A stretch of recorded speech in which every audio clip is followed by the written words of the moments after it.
Good morning, good afternoon, or even good evening, wherever you are. I'm Jay Acharya, the CEO of Aspire Consulting and Training Limited, and this is Becoming the Leader in You podcast. In each episode, we explore real leadership stories, successes and challenges, and the lessons behind them. We are on YouTube, so don't forget to like, subscribe, and share. And we're also on Amazon, Spotify, and Apple, as well as other ones too. My guest today brings over 25 years of experience in leadership and people development, 18 of those years in HR. So she's seen things, she's heard things, and definitely has stories to, well, I'm guessing she can't really share them on the podcast, but she's worked across a mixture of businesses that don't usually sit in the same sentences, like glassblowing companies or classic car auctions, global pharmaceutical or manufacturers and tech companies. So whether it's a fragile ego or a high-valued asset or a complex system, she's handled all of them. And after her sixth redundancy, she decided enough was enough and founded her company, Dewa. In 2018, mainly to ensure that the next career move wouldn't come with a surprise email titled, "Can we have a quick chat?" What started as HR consultancy quickly evolved because clients didn't just want policies, they wanted people support, which is why she moved into training and coaching, particularly around mental health and well-being, helping people function like actual humans at work. And recently, she won her first award, which she can't tell us about just yet. So right now, we're all in the same position, impressed, but slightly frustrated. So let's watch this space. Please welcome my guest, Dee Walsh of Dewa Consulting. Dee, thank you so much for coming online. Hi, Jay. Thank you for inviting me. You're most welcome. Are you sure you can't tell us about your little award? Not just yet. It's not something on TV. You haven't won something on TV, have you? Not yet. Oh, okay. I thought it might be a reality program or something like that. No. Oh, dear. Tell me, Dee, again, thank you so much for your time today. And we'll get into more details about what you do at Dewa Consulting. But give me a bit of an introduction. Give the listeners and the viewers a little introduction on who you are and what Dewa does. Thank you. So I, as you said, with a background in HR, I've always had an interest in people. Mm-hmm. People really matter to me. It's important that we treat people with equity and fairness, and that as well as looking after the business and everything that brings, that the people feel supported. So that naturally brought an interest in mental health and well-being, the human side of what's needed in a people role. And also as a leader and a manager, I think it's really important that we stay focused on that. Yeah, it's too easy to get involved in the task and be really focused on what the business needs or the client needs, but actually the people are our primary resource. So I'm very much in that space. I lean into what people feel, what they want, what they need, and ultimately to make them thrive at work, whether that's their own workplace or whether it's working for an employer. Sure. Thank you for that. And I must go back to the introduction regarding 6 redundancies. That's a lot. I don't think I've ever met someone with as many redundancies as you've had. And that means that you must have built up a lot of resilience. What does it do to a person when you are going through those sort of processes, dare I say, on a regular basis? Yeah, so a lot of those, to be fair, were site closures, with manufacturing reducing in the UK. And working in various manufacturing environments. I was unlucky enough in some ways, but also fortunate enough to be involved in the transfer of those products that they were making into other sites globally. It was all part of network rationalization. And it absolutely does impact you, even with voluntary redundancies, even when you know it's not that you were selected, it's an entire site. So, in the worst case, it was GlaxoSmithKline, which was 700 redundancies in a site closure over 3 years. I've also done voluntary redundancy, and even that, even though it was my choice, there's still an impact. There's an emotional impact. there's a practical impact. Yeah. But what I have definitely found is that each step has taken me onto somewhere different. I've learned new things. I've met new people. And each one, looking back, has took me to a better place. But it doesn't always feel like that at the time.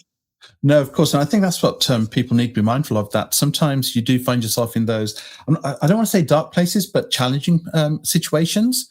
And there is light at the end of the tunnel. Sometimes you have to put the energy and the hard work into it. Things aren't going to fall into your lap.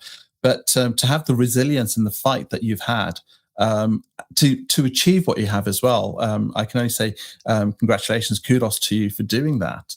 And hopefully a lot of people out there that are listening or even watching understand that people go through these things and they come out the other side a bit stronger, a bit tougher. And that's important. And that brings me to my first question. Obviously, the podcast is all about becoming the leader in you. And my first question is always about, what does that mean to the person?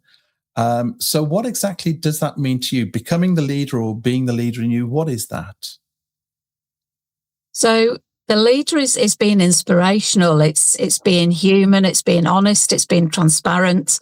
But at the same time, recognizing that just because you as a leader know something doesn't mean that everybody below you needs to know. There are times when you need to protect those individuals. Yeah. So I think it's an awareness of what's necessary, what's important, what's reassuring, and what's going to concern those people if they know it. So I think it's that getting that balance right. But for me, always it's, as I say, about the people and about, if this is where we're going as a direction, the sum is greater than, the individual. So if we work together, we've got a much better chance of getting there than me trying to wear a golden crown and lead the way. Absolutely. So, being a leader is about teamwork as well. And you're right, it's about protecting people. And I think these are some of the challenges leaders do face. What do they communicate? What can they communicate? What should they be communicating? And we always ask about transparency. We see it all over the world, in fact, in lots of different industry sectors. We see it in politics, where sometimes we feel we're left in the dark. And that, to us, is, why aren't they telling us everything? But at the same time, it's realizing they can't tell us everything, otherwise there might be mayhem or anarchy. And that can have a massive impact on success or failure of your organization. What about you as a leader? Who's been your inspiration, or what situation has been your inspiration to shape the person that you are today? I've had good and bad experiences with leaders. Okay. Some who've been just really positive, really supportive of growth, offering opportunities, being there when times were tough, and being understanding and appreciative. I've also seen leaders who've really struggled to share their progress, in terms of they get to a point and they're not able to let go. They're not able to let people grow underneath them. So it's very difficult for those people then to grow and develop and become the leaders and managers they're able to be, because they're almost oppressed. I get that. And that's a very hard word, oppressed. And that is a reality of a lot of organizations out there, that staff do feel oppressed because of maybe the way that management is treating them, or leadership is taking them, and they're not allowed to say what they need to say or want to say.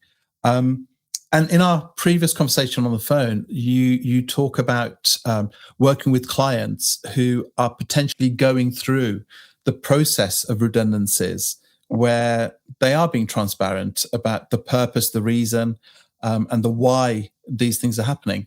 So your company, Dewa Consulting, has taken on a lot more responsibility and roles working with those sort of companies. Am I correct in saying that? Yeah, absolutely. The intention is that we support the business through that transition, not in terms of handling the redundancy itself, but helping the individuals who are leading on those redundancies to feel comfortable, confident, reassured. We recognise that they have feelings too, and it's not an easy process. Exactly. And also supporting the individuals that are exiting the business, and helping them to regain their confidence and their focus and their intent, and understand what the possibilities could be that are open to them as they move out of that business and into a future one. No, I get it. And I think that's where the challenges come in as well, because when we look at future businesses or future opportunities, I was just looking at the ONS, Office of National Statistics, and looked at redundancies. So for 2025, it was the highest number of redundancies, 315,000 redundancies last year, with a cost to industry of just shy of £500 million. And when we look at the first 3 years of 2026, it's got an increase of 9%. So we're sitting at 57,000 jobs at risk, and it's only going to get worse over that time. So, having your support with organizations and companies who are going through a dark time, hard times, how would they approach you in order to support the individuals that are going through this transition? Yeah, so I'll share my contact details with you. But just reach out. Let's have a conversation about what the potential is. Obviously, businesses may need to reach out early before decisions are made, and that's okay. But, there's a lot of managers who've never led on a redundancy process, and it can be quite intimidating. So quite happy to talk people through what that looks like, how it feels, what they might experience, survivor guilt for the members of the teams that remain in the business. And so, more than happy to support at any level. Excellent, thank you. And that's one of the other things about the type of organisation that Dewa is, with the Wellbeing, the mental health support, and more and more people are going to need it this year. And you find that organizations are more determined as well. I think that there's this contradiction that there's these things going on in businesses, but at the same time, well-being and mental health is being supported. And it's that dichotomy of we've got to do it. At the same time, we still need to offer support. And I totally get where you're coming from when we're talking about that feeling of I'm still here, whereas my colleagues aren't. And that does have an impact. There's beliefs in leadership and the way that people within our industry sector, whether we're consultants or trainers or support functions, there's always something that we have something that is at the heart of everything we do. So we might have a belief about the way that we operate, the way that we manage, the way that we converse, the way that we talk. What would you say is one of the strongest beliefs that you've got in the role that you play that other people may disagree with? I think it's that it's not about me. My role isn't about shining. My role is about helping others to grow and be the person they potentially can be. Yeah. So, I have a limited value in the organisation in that I'd love to recruit people that go above and beyond what I'm capable of, that they can be better than I am, because then the business is better than I am. Okay. And what sort of challenging conversations do you have with some of your clients where you are offering that support of well-being support, mental health support, and having those conversations with the people that are going through that process? And managers that might have that different thinking hat on, where they think, we just have to get on with it, and we don't have time to support the workers. We don't have time. How do you deal with those sort of people? So people tend to be either heart or mind led, and when they're heart led, they get what other people are going through. They've got that empathy and compassion. When they're led by the logic, it tends to be more about, well, are you aware of the reputational damage to the business? Sure. If you handle this badly, are you aware of the financial risk to the business if you don't follow the appropriate processes? And yes, the job has to be done, but there are different ways of doing it. And I remember talking to a mentor in a business that I was taking through redundancies, and I said, the part I hate about this is that I know somebody's destiny before they do. Yes. And it's that discomfort that you've got to sit with, because things have to be done in the right way. Absolutely. And if you've got a redundancy pool of 3 people and you know that one is leaving, you have to tell that person first and then tell the other 2. Yeah. And he said to me, well, the decision has to be done because it has to be done for the good of the business and the protection of the future for everybody. But who's going to lead on that? Is it going to be you with your natural compassion and empathy and supportive nature? Or is it going to be somebody who's just going to walk in and tell them that the job's gone and they're out to the door? Yeah. So that kind of really helped to reassure me, and that gave me perspective that I've been able to take forward and support others with. Wow. And dare I ask, what part of the role that you play do you love?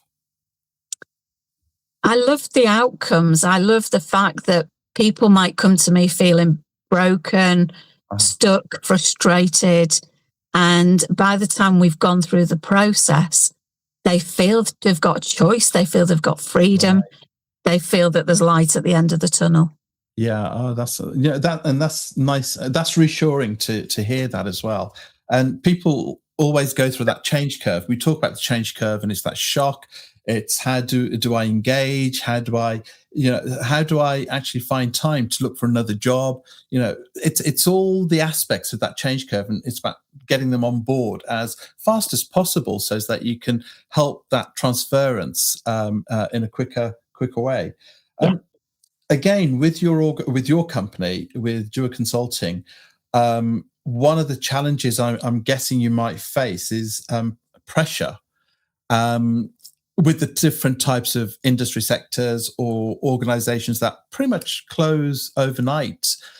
So when pressure is the highest for you, who do you become as not just a person, but also as a leader? So I tend to go very directive, very demanding in terms of we need clarity. So when, probably the best example was when I was working for the auction company, and you have setup days, and obviously you've got a finite deadline, and people might be mooching around and they're not in a rush and everything's okay. And it's like, no, it has to be done. You do that, you do that, you do that. And I remember one of them saying to me, "You're really scary." And I went, "Me? I'm not scary." But it was just in that moment, that's what needed to happen. And it's not something I would do naturally because it's not who I am. I'm more about the relationship and the support, and we're in it together. But yeah, I can definitely go there. When people say you're scary, how did you go about asking the question, what part of me makes me look scary to you? So we did have this conversation, and he was laughing when he said it. But what he said was, I wouldn't challenge what you're asking me to do. It's like when your dad tells you to do something and he's got that look on his face. That's what was happening. Oh, wow. Okay, fair. And can I ask as well, were you made redundant from the auction company? I took voluntary from the auction company. Oh, wow. I know I shouldn't joke about this, but when you were leaving, did they go going, gone? Maybe when I was out the door. Oh, no, I shouldn't make light, I shouldn't joke about serious situations, but sometimes you have to bring in humor in some of the most difficult times. Just going back to a couple of other things that Dewa does then. Tell me a bit more about the well-being and the mental health side of things. How do you work with your clients? So there's a variety of ways. Mental health first aid courses, which are very well known and very well recognised. So just delivering training. The most popular is the 12-month programme, which is a done-for-you programme in terms of if somebody has a wellbeing budget, but they don't have the time or they don't have the knowledge to be able to put a programme together, rather than just throwing people at awareness days, which is what some businesses do just because they don't know where to go. Then I can come in and work with that business and deliver training, workshops, resources, bring in individuals for holistic therapies. So there's a bespoke program or a ready-to-go program. which just make that checking in with people, that opportunity, the flexibility, the different types of wellbeing opportunities, rather than just what's traditionally known, the bowl of fruit and the wellbeing walk. And And what about resistance? How do you deal with resistance from some of your clients when you're having these conversations, when it's been brought into the company or into the industry, for that support and help that they obviously need? What do you use? What methods, techniques do you use to actually work with those resisting clients? So because I'm a coach, it's understanding where that resistance is. Mm-hmm. So it's more about the conversation to explore what the blockers are, what the reluctance is, where the challenges are for them. Mm-hmm. And again, just thinking about the bigger picture and the impact on other people, because where that challenge sits, there's going to be a ripple effect somewhere. Yeah. And how do you engage it? I go back to the managers or the HR teams that are incorporating your services. How do you engage with them to make them understand you're the right person, or the right company to do this for them? So obviously we've got testimonials, there's opportunities to come and attend. So I did a big piece of work for Liverpool One, which is a shopping centre near me. And I invited the HR manager onto one of our training courses so that she could see how that's delivered and what that looks like and how it feels. That had also come with the recommendation, to be fair. So it was a nice backup. But yeah, that was for her then, that was an easy choice because they had done training before, which hadn't landed well. So she knew what she didn't want, but maybe not what she did want. Yeah, I get that. And one of the reasons I was actually looking forward to having this conversation with you, because I do feel as though at the moment, your role, your responsibility, your what you do at Dewa Consulting is also really relevant for the now, with all the conversations that are going on politically, socially. It means that there's going to be a lot more people going through the same processes as a lot of the people that you've worked with. And as I said before, a lot of companies are actually looking now more so at how do we engage sooner than later with these processes. Let me come on to my last question. Everyone has a conversation that they want to have with themselves. I have one every single day, don't get me wrong. It's a conversation that I need to be having every single day, and I keep putting it off. What's an honest conversation that you need to have with yourself that you have a habit of putting it off? What is it, and when would you be in a position to have that conversation with yourself? It's the need as a small business owner to be involved in everything, but recognizing that I can't do everything. Okay. And knowing how and what support to bring in when. So I've got a really good network around me. I've got colleagues, I've got friends, I've got family who are very supportive. Yeah. But there's elements, as you know, that there's only you can do. Yeah. No, exactly. So it's that as you hit, and businesses hit different stages. You go startup to scale up to being, medium to large business, and each one brings a pain point. Yeah. So I think the conversation I have, as you say, pretty much every day is, what point do I need to do something less and something different and do something to get to that next level? Wow. Okay. I just want to go back to something else about challenges. What's been the biggest challenge for you with your company? The biggest challenge for me has been family, in the way that my dad had a terminal illness. I'm sorry. My daughter, thank you. Family are important, aren't they? Of course. My daughter last year at 23 got a cancer diagnosis. Oh, wow. So, you hit these points, and it doesn't matter whether you're employed, whether you're in your own business, whether you're self-employed, these challenges come at you hard. Of course. And it's that, and you said the word resilience before, it's that ability to do as much as you can without holding on to the guilt that sits around that, because it's really easy to become overwhelmed. Yeah. And that's why I think for me, being a people person, surrounding myself with the people that value me, that trust me, that are there for me, as much as I'm there for them, have been such a key part of me being a business owner for the last 7-8 years. Wow. And again, when we talk about challenges and pressures as well, it does show the person that you are when you go through these things, and how you go through them as well. Thank you for sharing that. I appreciate the transparency, the honesty there. A question about people that you support. Someone going through the process of redundancy at the moment, what advice would you be offering them right now if they've just been given that notice period? I'd tell them to breathe. I'd tell them to talk to as many people as they can, let people know that this is a situation. Do it without anger. Okay. Because it's not personal. It feels very personal, but it's not. Yeah. And use this opportunity to think about what they would like. Quite often we go from role to role, from job to job, and it's just because that job's there.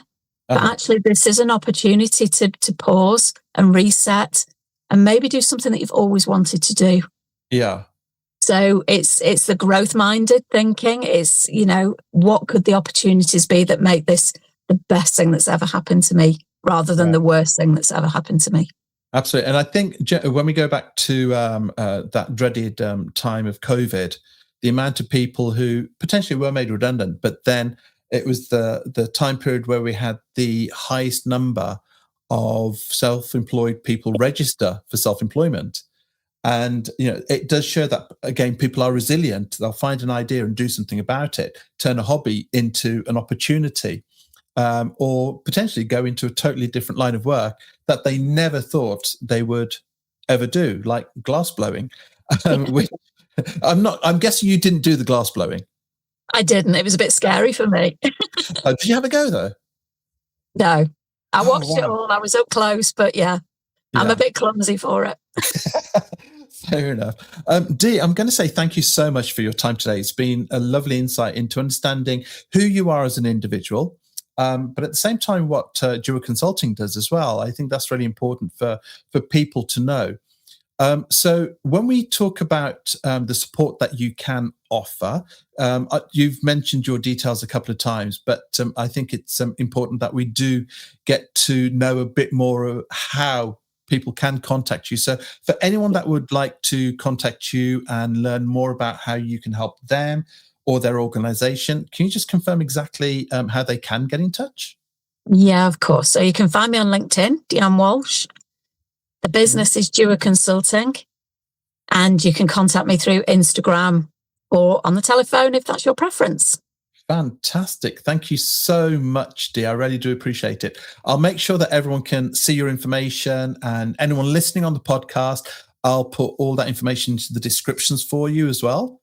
But as for today's Becoming the Leader in You podcast, I'd like to thank you all for watching. I'd like to thank you for listening. Don't forget to like, subscribe, and share. Purely so you don't miss any episodes, but keep growing. And most importantly, remain the leader in you. I've been Jay Acharya, and this has been my guest, Dee Walsh. Thank you, everyone. Excellent.